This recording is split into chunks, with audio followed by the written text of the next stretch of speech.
Welcome back.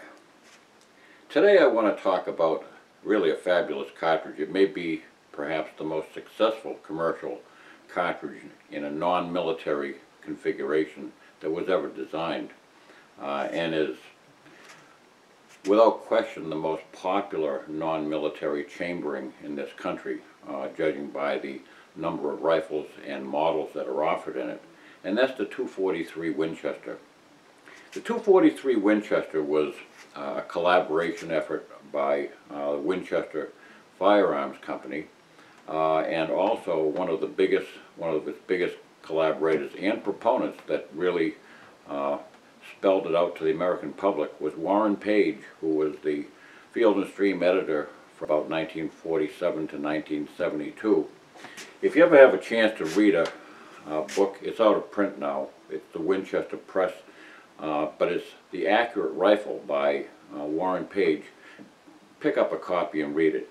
You know, you'd be surprised to find out that what was being spoken about in terms of accuracy in the 70s when he wrote that book is really not all that much different than what it is today. Some of the techniques have changed. You know, we've now got fiberglass and poly stocks and things like that, and some of the technology has been fine-tuned a little bit. But the people that were doing the work back in the 40s, 50s, 60s, and 70s were essentially doing the same thing that they're doing today, just on a somewhat less glamorous scale. And they did it with cartridges that were, in many cases, wildcats that weren't commercial chamberings. They had to many times make their own bullets because good bullets were not commercially available. They really were working under handicap. But Warren Page was the big wheel, the big promoter behind the 243 Winchester. The 243 Winchester perhaps is, I guess if I were not a 257 Roberts fan, I would have to conclude that the 243 Winchester may be perhaps for most American hunters the ideal cartridge.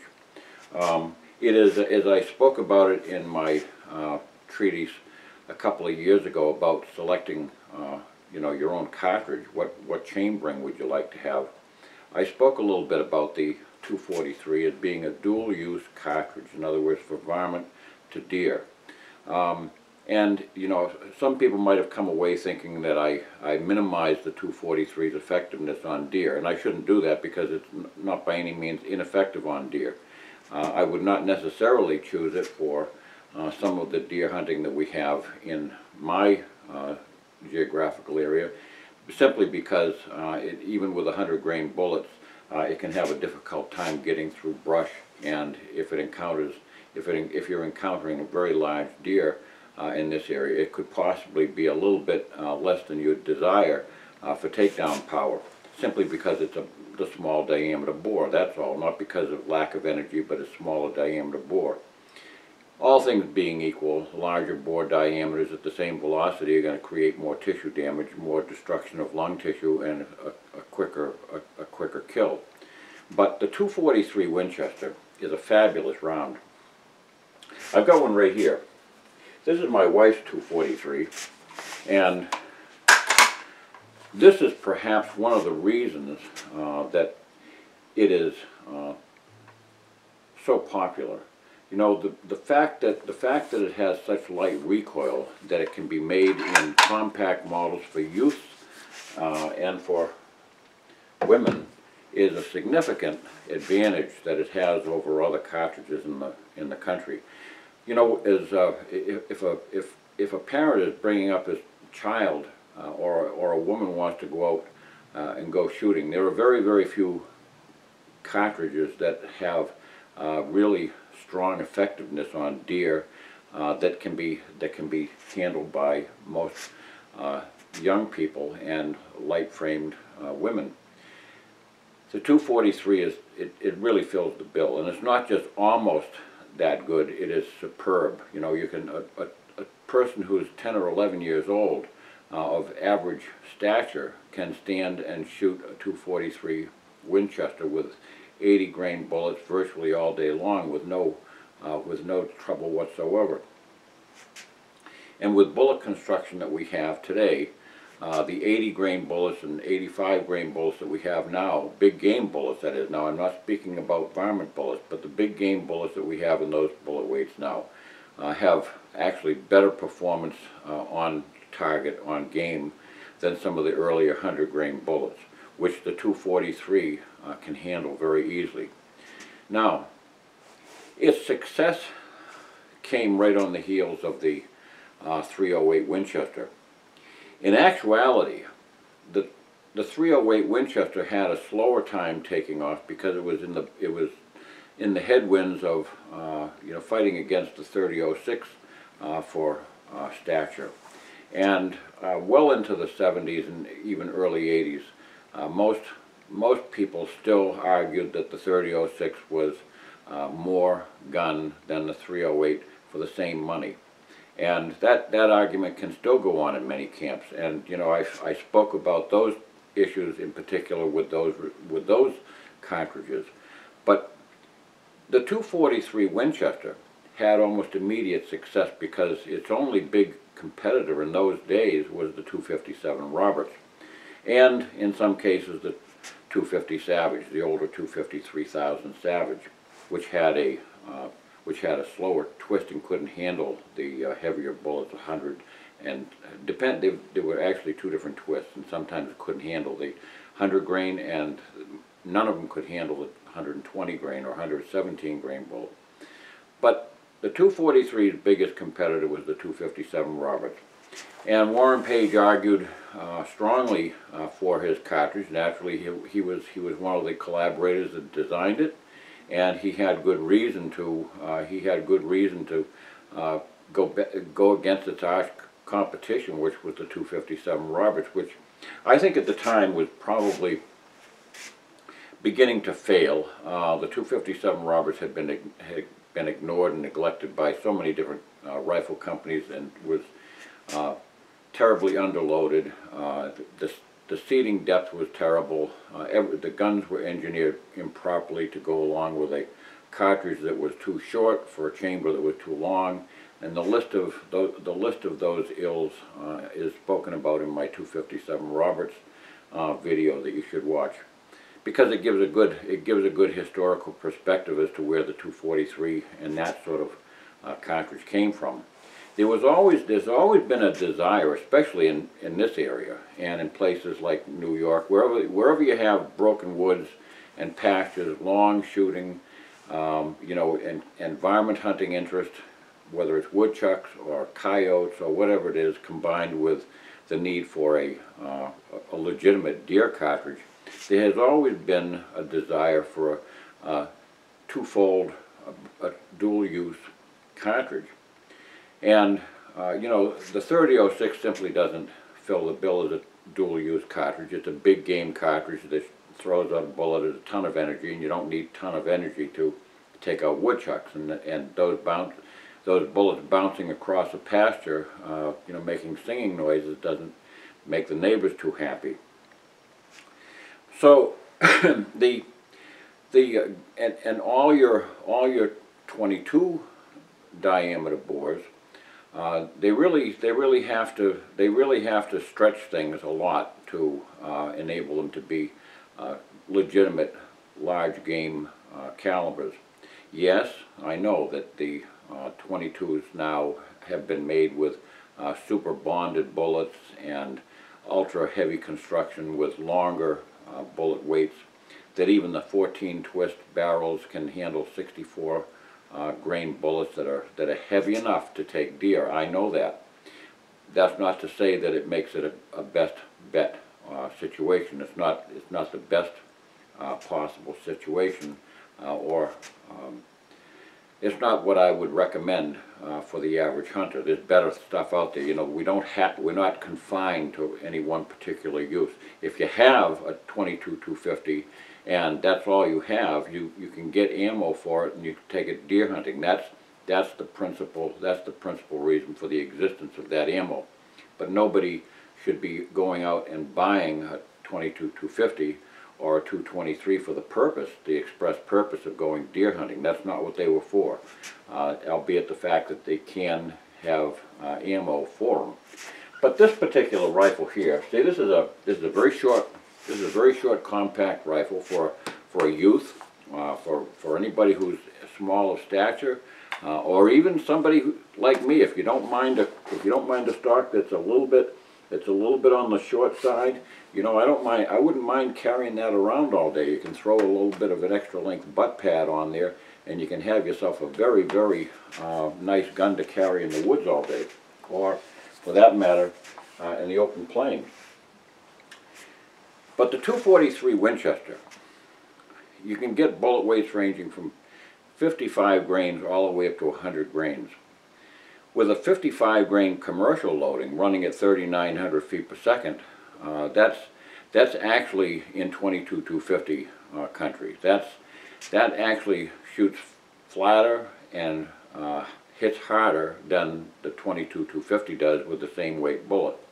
And it also has better wind bucking resistance.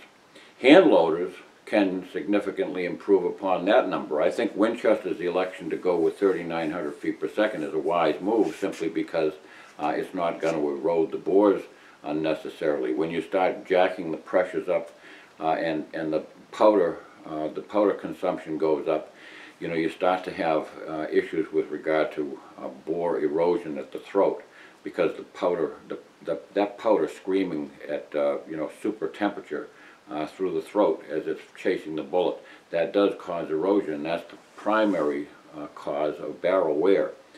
But the 243 can launch bullets at that 3,900 feet per second without any significant worry about, you know, chamber erosion. Now, it's not the cartridge to go taking out to a prairie dog town and sit down with a can of rounds and start shooting them one after another, because you're certainly going to destroy your barrel in short order.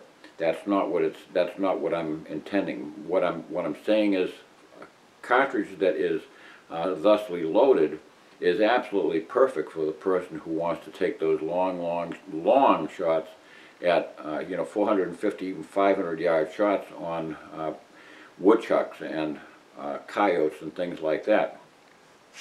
It'll get out there with authority. Moving up the scale, it fills the bill in almost every bullet weight imaginable, almost in every 10 grain category.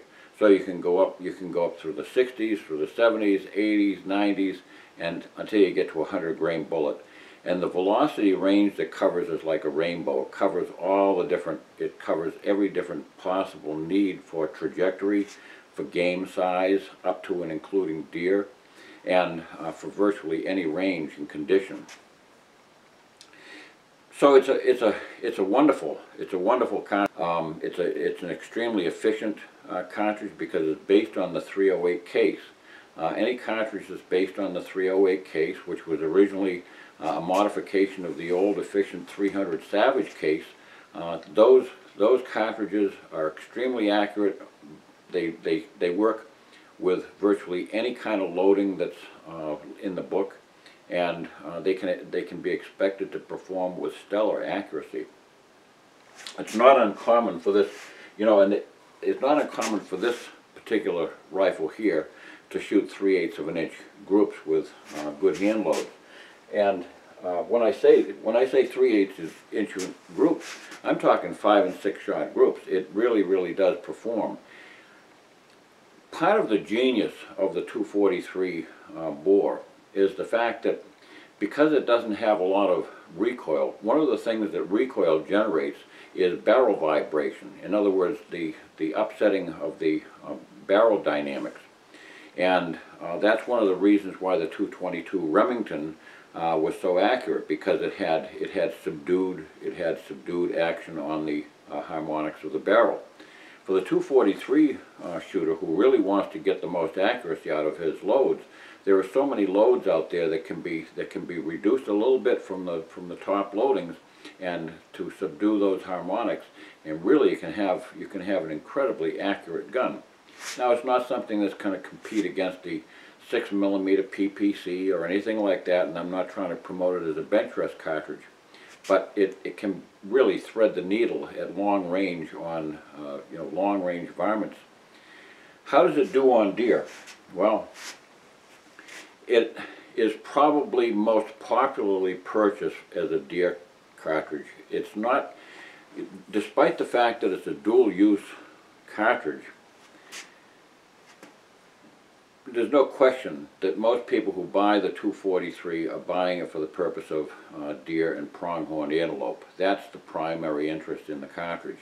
Varmint shooters will typically go towards the 22 bores, and even now towards, sometimes going towards the 17 bores and things like that. But you know, the need to be able to sit and shoot repeatedly economically without tearing up a barrel kind of points more towards the 22 bores than it does towards the 6mm bores, the 243. So most people who buy the 243 Winchester are buying it for what its original design was, with the ability to handle up to 100 grain bullets. That 100 grain bullet is a fabulous performer with a very, very long bullet form and high sectional density that will easily penetrate deer. Now, it can't be, as I say, it shouldn't be exaggerated and stretched beyond its reasonable capability.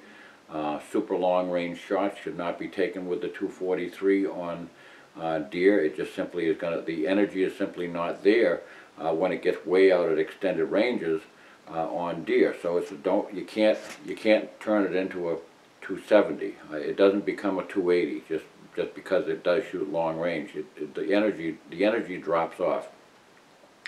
Too many times people look at ballistic charts and trajectory tables and come up with conclusions without looking at the very necessary fact that a bullet has to have sufficient energy to be able to penetrate through the target, and at the same time still have enough energy to upset the bullet so that it mushrooms.